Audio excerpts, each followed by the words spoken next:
I've said this for a long time, you know, ladies have a lot of heirlooms. They've got Afghans, quilts and china patterns and so on. But what do we guys have that are heirlooms that we hand down from one generation to the next?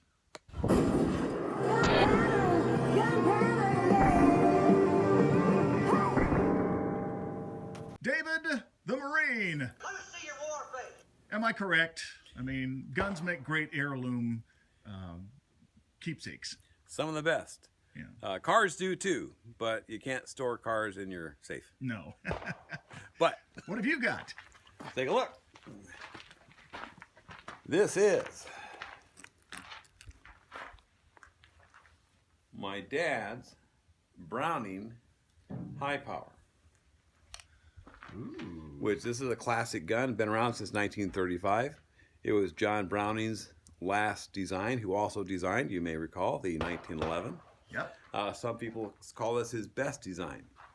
I might argue that a little, but this is chambered in 9mm. It originally was. They've since chambered it in 40, and they just recently stopped making these.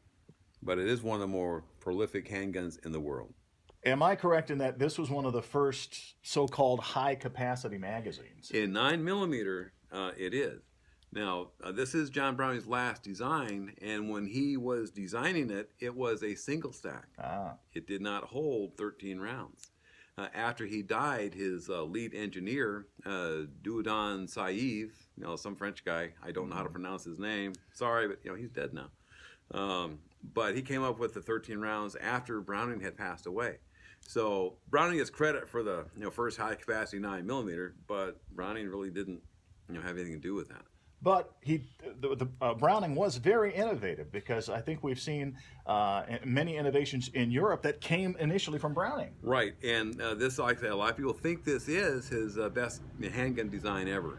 And in 1935, FN was making it, over there in Germany, and a lot of countries over there in Europe, started making it because, like you say, it is a great design, high capacity, and you find these with German proof marks on it.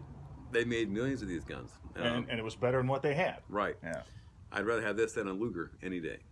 All right, let's shoot it. What are we loading it up with? Well, this is my dad's first 9mm that he got. I happened to go to a gun store. I saw it on the shelf, and he goes, went right home. Dad, they got a Browning high power. He goes, let's go, son. I go, yeah.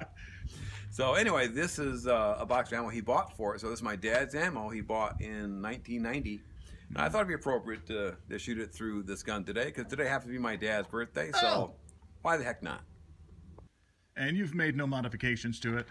Put on some better sights. Okay. These are Heine sights. I have an extended thumb safety. I got some different grips. Yeah. Spiegel grips. And I put some grip tape on the front and back because it's kind of slippery. And I took out the magazine disconnect. But other than that, it is factory. I haven't done anything to the trigger. See how it goes.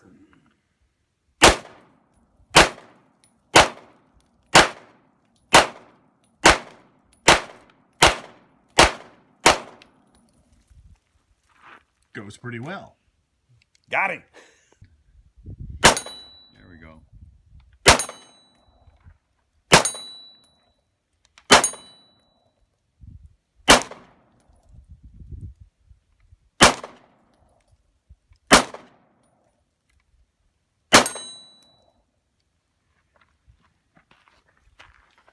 I was trying to figure out where that other shot went. It hit the stand. It must have, yeah. No, it did. I can see it from Oh, here. okay. It took a gouge out of the Took a gouge side. out of the stand. Well, That's hard to do from here. But you made it look easy.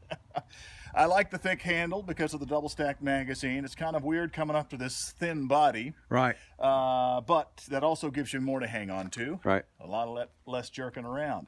And if you are a fan of the 1911 style, then this is for you, definitely, because I guess this was Europe's version of the 1911. Pretty much. I mean, it's carried. It's designed to be carried cocked and locked for the utmost in readiness. Yeah. And it's, cocked and locked is not for everybody, but It's a good, solid gun. You know, it's a classic because it's a legend, actually. Yeah. And I'm glad to be able to shoot it because it's been 4 or 5 years since I shot it last. So it's been fun to bring it out. Yeah. And when you shoot it, you think of your dad. Every shot. Yeah. So if you have an heirloom gun like this, I don't think you should be afraid to shoot it. I don't think so. Unless it's unsafe or something. But You know, if like they still make parts for this, so if something should break, I can get a replacement. So that might be a determining factor if you shoot it or not. But you know, most guns, most modern guns, you can shoot them all the time, and they're not gonna have any problems. Yeah. And like I say, you think of your dad each time you shoot it. And modern ballistics, modern powders and things actually are better than Right. they used to be. A lot better than they used to be. Whether it's an old gun, whether it's a new gun, make sure it's guns for everybody.